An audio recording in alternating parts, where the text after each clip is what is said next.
Assalamu alaikum. Hope you are doing fine.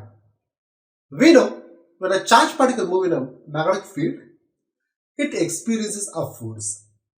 We call such force as Lorentz force. In this video, we are going to discuss about the motion of a charged particle in a uniform magnetic field. Before going ahead, let me tell you what is a uniform magnetic field. A magnetic field in which the magnitude and the direction remains same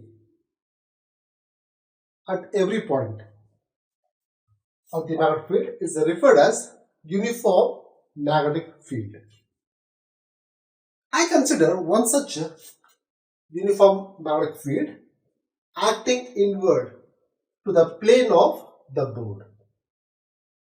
We know when the magnetic field acts inward, we represent it by these kind of crosses.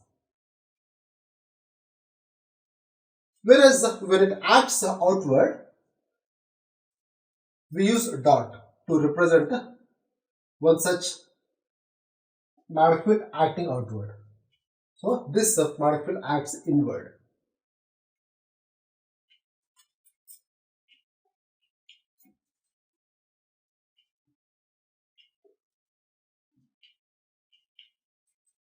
And here, this magnetic field is denoted by letter B vector as it acts inward. So I write in here. Okay. Then I consider one charged particle plus q having mass m moving with velocity v vector. So, as I told you earlier, as this charged particle moves in a magnetic field, it experiences a force, and that force is magnetic Lorentz force, represented by this equation. Now, I have taken a separate video on magnetic Lorentz force. For more information, kindly go through that. So, F vector equal to Q multiplied with V vector cross B vector. This is the expression for magnetic Lorentz force. Here, it is observed that apart from Lorentz force, no other force acts on this charged particle. So, the net force, the magnitude of net force is given as summation of Fi, which is taken as Fm. The Fm is the magnitude of net force acting on the charged particle plus q, which is equal to b qb. Here I have only taken the magnitude without the direction. Clear? Now it is observed that this Lorentz force makes the charged particle to move in a circular path in a uniform magnetic field. So if this is the path, appears something like this.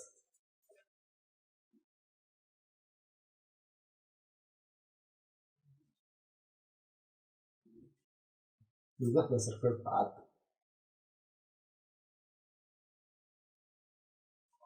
Circular path of the charged particle in a uniform magnetic field. We know whenever a force makes an object to move in a circular path, we call such force as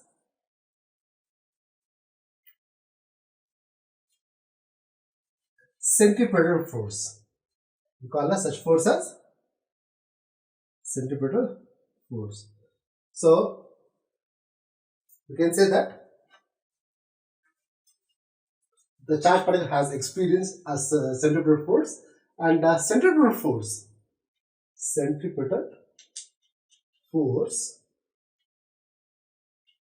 is represented as mv square upon r. This is the expression for centripetal force. Here r is the radius of the circular path in which the charged particle moves. Here it is found that the force acting on this charged particle acts perpendicular to the magnetic field and as well to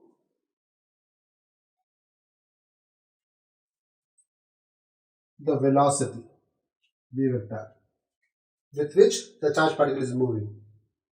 Okay, then this is the center of the circle. Then this provides us the radius of the circular path in which the charged particle is moving. Got it? So I can say that this magnetic Lorentz force BQV is equal to the centripetal force represented by mv square upon r. I repeat, centripetal force is one which makes the object to move in a circular path, and here the magnetic Lorentz force has provided centripetal force to this charged particle. So I have equated the centripetal force with that of a Lorentz force. Now here if you observe, you may find that they have V both sides, so it get cancelled. And what we obtain is nothing but this.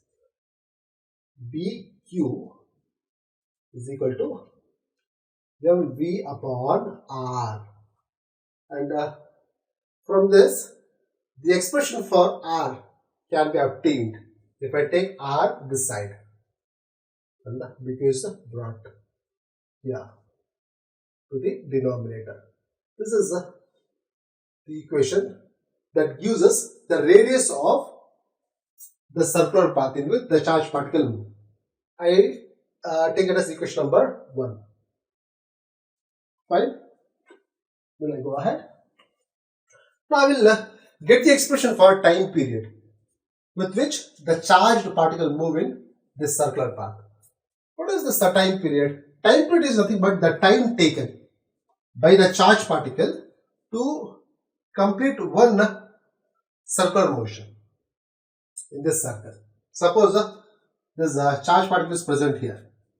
If it goes around and comes back to this point after a circular motion, then it will take a certain time. We call that time as time period. Now how to get that? We know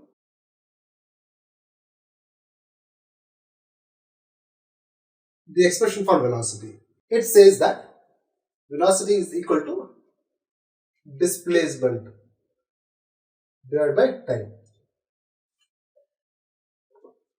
Now, here displacement is given by the circumference of the path, total distance covered by the particle.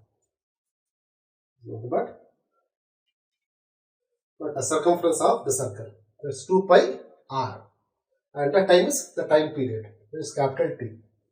So from this, V equals to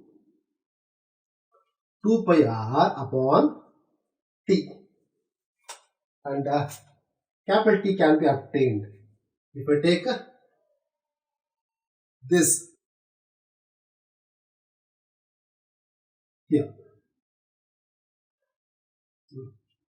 2 pi r upon V. So this gives us the time period. Right here, T is equal to 2 pi r upon V. No?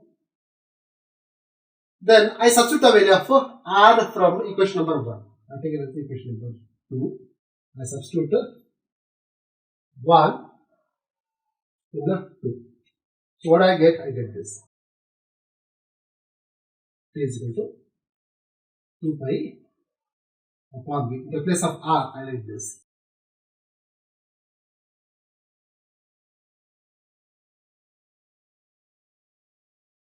mv upon bq. So what do I get? I get this. T equals to 2 pi m. See, this two will cancel. V and the V will cancel. What we obtain is this. E. This is a time period. It is also known as the cyclotron period. Okay. Take it as equation number 3. I repeat, equation number 3 is also referred as cyclotron period. So, one thing is known to us, the reciprocal of a time period. The reciprocal of time period is nothing but frequency. So, if I take the reciprocal, I will get the frequency. That is equal to 1 upon t. So, what I will get if I do so? 1 upon 2 pi m divided by bq. So, what do I get is something like this. F equals to, when I take it to the numerator, I will get a bq in the numerator, and 2 pi m will go to the denominator. Right? I take it as equation number 4. This gives us the frequency with which the charged particle is moving in the uniform magnetic field. Okay. Then from equation number 4, angular frequency can be obtained by using this relation. What is that? We know omega, angular frequency, is equal to 2 pi f. Right? So in the place of f, I am going to substitute this value. Omega equals to 2 pi f. What is that? 2 pi, and the f value is this, bq upon 2 pi m. Here 2 pi and 2 pi get cancelled, and the omega value obtained to be equal to bq upon m. Now I take this as equation number 5. If you observe the expression for time period, frequency and the angular frequency, you will find that all these things, you see, the expression for time period, frequency and angular frequency, all of them depend on the ratio of mass and charge. See, depend on mass, ratio of mass and charge, ratio of charge and mass, and ratio of charge and mass.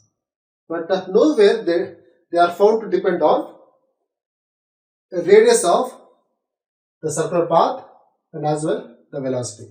So this shows that the time period and the frequency of with which the charged particle move in a circular path depend on the mass of the charged particle, and also it depends on the magnitude of a charge, but it does not depend on, they do not depend on the radius and the velocity. You keep this in mind. What if the velocity is not perpendicular to the magnetic field? Suppose there is a charged particle present in a uniform magnetic field, and that charged particle move with some velocity, but that velocity do not act perpendicular to the magnetic field. In such case, that velocity will have a two component. One is a perpendicular component, another one is a parallel component. Here, the parallel component of the velocity with respect to the magnetic field do not experience any force, whereas the perpendicular component experiences a force, and which makes the charged particle to move in helical path. So when the velocity is not perpendicular, in such case, the charged particle will trace this kind of helical path. Helical path in uniform magnetic field. Remember this. I hope the video is useful. If you have any kind of doubt related to the topic, kindly put your questions in the comment section. Thanks for watching.